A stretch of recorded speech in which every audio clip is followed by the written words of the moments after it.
Hello and welcome to the Wedding Dish Podcast. Grab your fork and knife and take a seat at our table as we dish on all things weddings. You'll hear stories and tips from real couples and wedding pros about love, life, and entrepreneurship. I am Sarah Alapin, your hostess with the mostest on the Wedding Dish Podcast and the CEO of Photos from the Hardy and District Bliss. I have my little French bulldog Bud Clouseau behind me in his podcasting chair. He is having a lot of opinions today, so you might hear from him. Um, Thank you, everyone, for tuning into the Wedding Dish today. We are dishing with a human who uses her background in art and design and her passion for helping people express their individuality to create one-of-a-kind floral arrangements.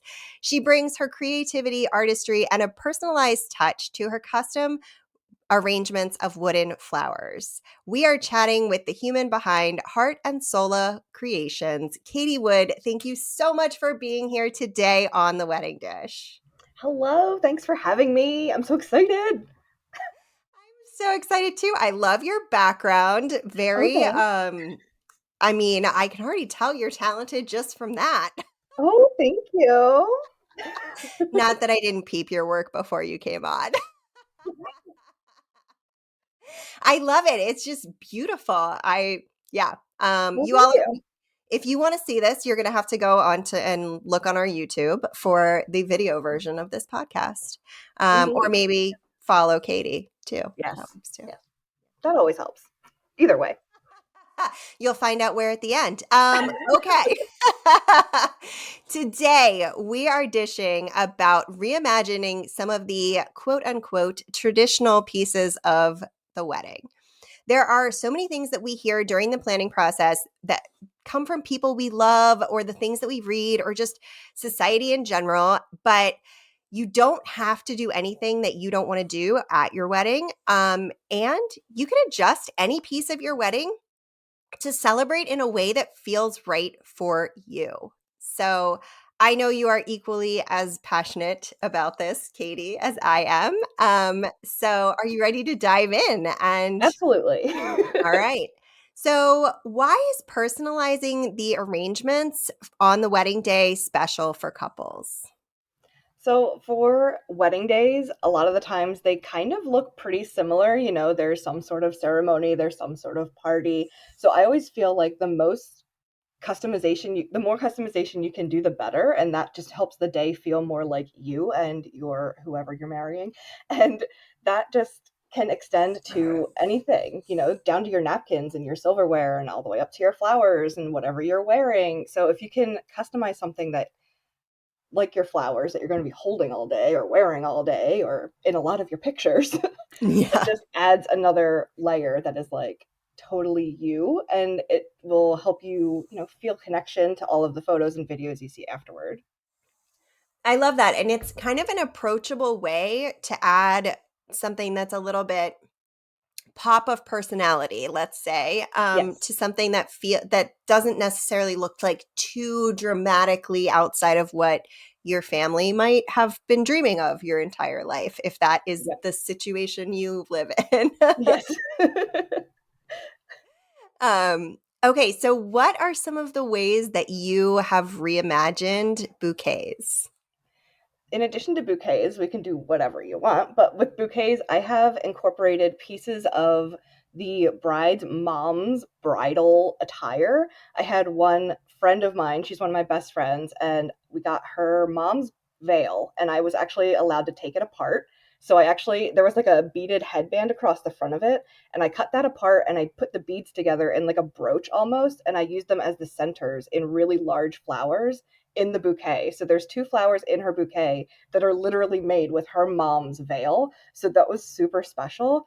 And somebody else, I took the brim of her mom's bridal hat because hats were totally a thing in the Oh my 80s. God, I miss the bridal hats in some ways, or just the general hats. Like, Yes, they're give me a coming good back, fascinator. I am here right? for it.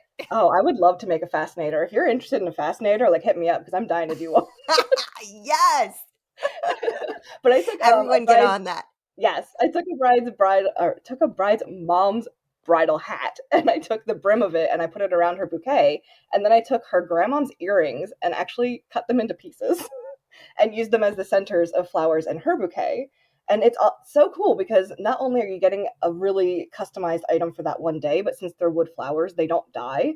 So you can just throw them in a vase and you have that keepsake in a keepsake for years to come. And they're just like, sitting somewhere in your house. And every time you pass them, you think of your wedding day, you think of your mom, your grandma, whoever, you put something in there for them. So it's really cool to be able to customize things down to like the tiniest details. I love that. I love that so much. What about like other items outside of bouquets and fascinators? Are there other like cool things that you've done that people have carried down the aisle, for example?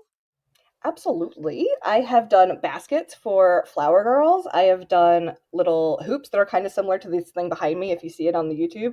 Um, the YouTube. I sound so old.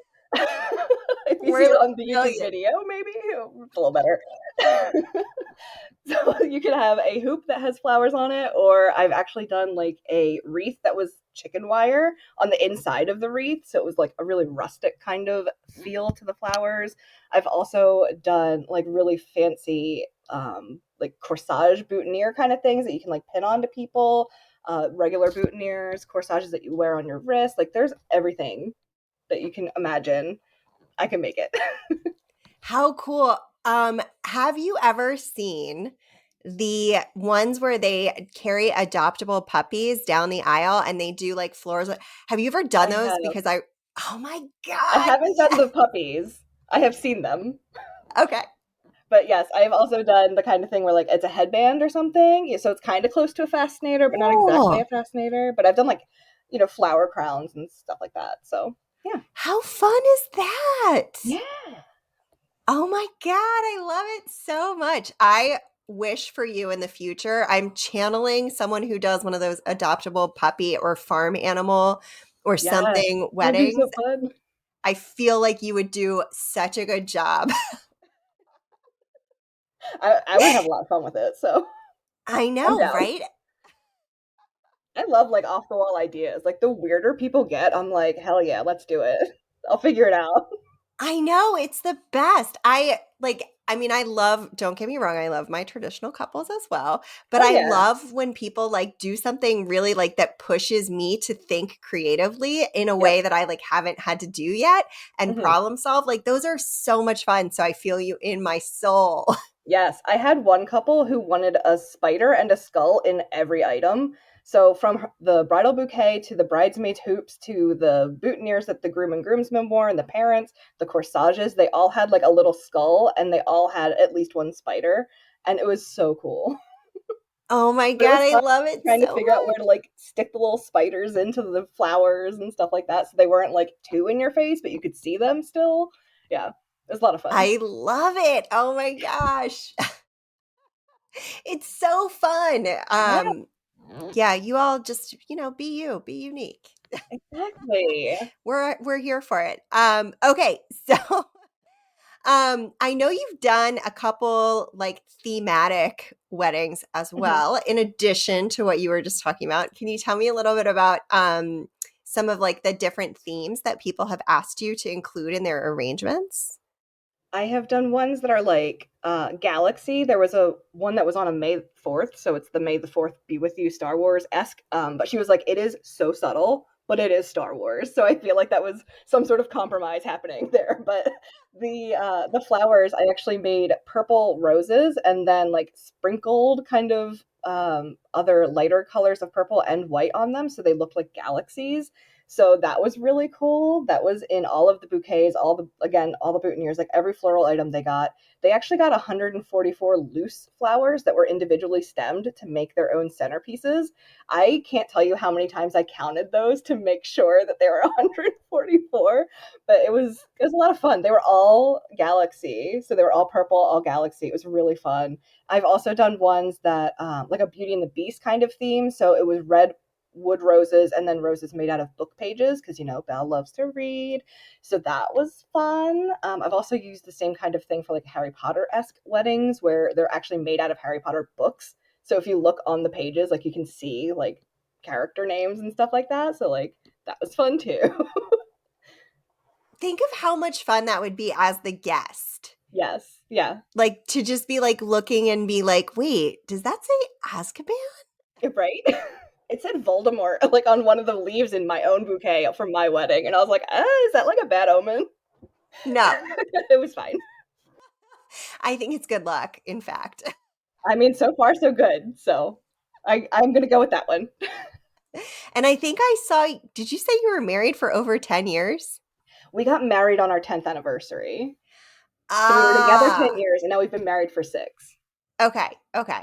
So you've been together about the same amount of time as Philippe and me. Okay. Um, but you look like you're about half my age. I'm 33 for anyone interested. You did say the YouTube though. I did say the YouTube. So I am old, but I look young.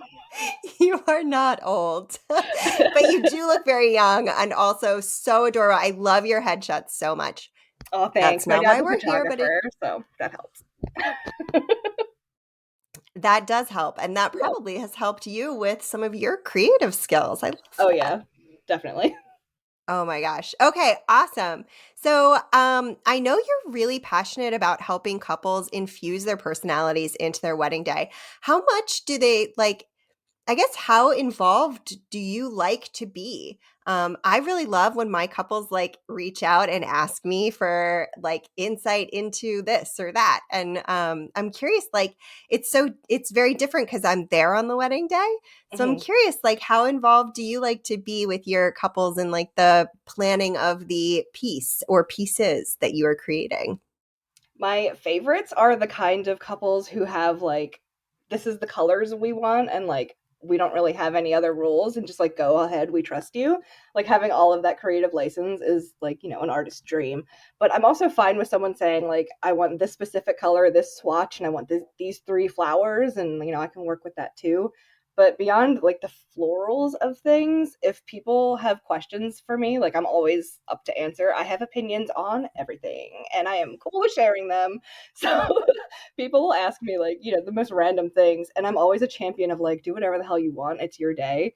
So like I'm the one who's there. I'm perfectly fine with like taking the blame that if someone wants something they can say like, well, the florist thinks that and it's like cool, put it on me. I don't care. I'm not going to like be in the room to argue. So, put it on me.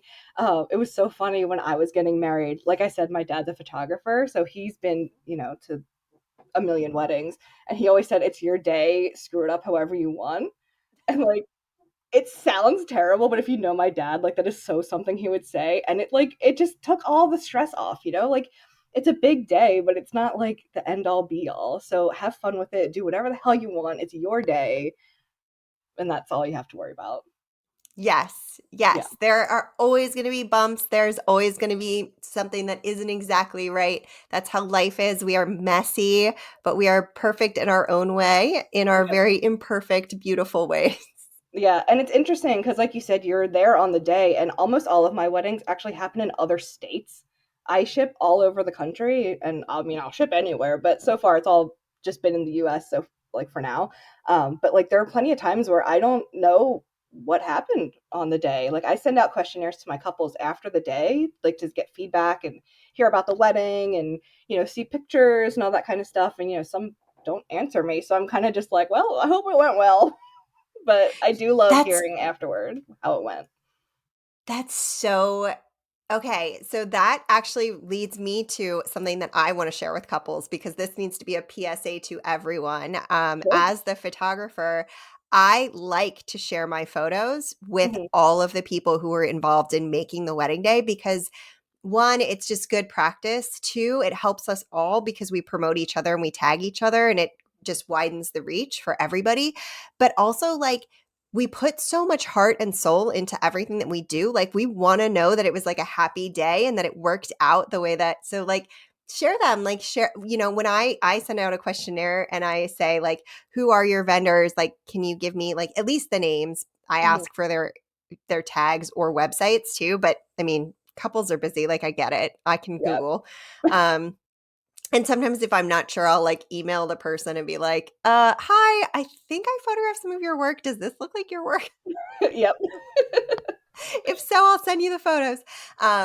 So, but it's just like it It's such a joy to connect with other people that have like helped this day be like beautiful, and it's about you. So I think you probably don't think about it as a couple, but like it's so important to us. Yeah. It's a very interesting industry where like we have high stakes. We care about the day it's happening. It's not just like, oh, here's a thing, I made it, go use it. It's like when it's your wedding day, I'm thinking about you. Oh Like yeah. I'm not there, but like I'm thinking, oh, their wedding's today. Like I hope it's going well. Like I care. We all care. If we didn't, Yeah. we wouldn't be in such of an industry like this. So Yes. Yeah. definitely keep that in mind.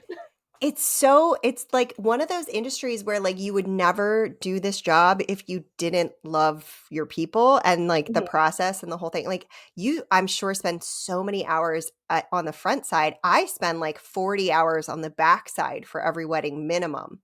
mhm. Yep. um Retouching photos, culling them, like I try to get everything right in camera so I don't have to do a whole lot of retouching, but there is touching to every photo. It's like slight adjustment of crop, like not, maybe my right arm was feeling a little heavy in that moment and it's just like a Mhm. little bit off kilter. Yep. um but you Exactly. spend all the time on the front, so it's just such a different process. That's the other crazy thing about the wedding industry, because it's such a different Yeah. process between what I do versus what you do, but Yep. it like brings us together into like this one beautiful moment. Yeah, it's so weird, but wonderful. I know, I love it so much. Oh my gosh. Okay. Well, this was so much fun, Katie. I love your work. What you do is beautiful. I love your whole personality and all of your vibes and everything. I'm sure everyone else who's listening to The Wedding Dish also feels that way. So, where can our people find you online? So my website is heartandsola.com. It's SOLA because the flowers are made out of sola wood. And then on pretty much all the platforms like Instagram, Pinterest, Facebook, and TikTok are the main ones right now. You can find me. I am Heart and Sola Creations on all of them. Super easy. Perfect. And we will, of course, link out. You will get to see some of her amazing work on our Instagram when we make our graphics, which I haven't done yet. I'm delivering a wedding this evening, and Oh my I've goodness. really been nose to the grindstone on it. While you are following Katie at Heart and Sola Creations on all of the platforms, you can find us at the Wedding Dish Podcast, and you can visit our website at theweddingdishpodcast.com, where we'll have show notes. We'll have some behind the scenes info about Katie's wedding and how she got into the industry and all the things. Um, we do that for all of our guests. It's just fun to like know why Yes. people how people got there. And it's You so can also common that like wedding vendors started because of their own wedding. It really is. And the funny thing is, I didn't. My Really? origin stories, I started in 2005. I got married in 2012. Oh, okay. I also You're didn't ahead of ever it. intend to get married. Oh, well, that's interesting. I Now just you are. never I never thought about it. Yeah, I was the same way. I was just like, if it happens, it happens. Yeah. This is why we would be real life friends if we lived close together. I don't know where you're located, but I suspect it's not in DC. No, I'm near Philadelphia. Not too far, but I grew up in far enough. Havre de Grace, Maryland. Okay. Yeah. So yeah, I'm like right on the Pennsylvania Delaware border. Oh, okay. Well, and after that tangent, if you would like to Sorry. no, no, it's totally fine. I love it. You are just you're the coolest. You all can, when you're at theweddingdishpodcast.com, apply to be a guest. That goes for wedding pros and couples. I just got asked that at the beginning of this episode, and I love bringing in couples, so feel free. And don't forget to tune in next week. We have another amazing guest. She's coming on to talk about how you can screen. It's Emily Foster, who has been on here before. And she is coming on to talk about how you can screen the vendor website to understand what they're saying and not saying on their website, and also whether they are inclusive, what kind of couples they tend to work with, and then also some of the important things to put on your own website for your wedding. And she gives some tips for our wedding vendors out there about their websites and how to make them more client friendly and user friendly and all of the things. So it is a action packed episode. Um, so tune in for that. And until we meet again, cheers, everybody. Bye.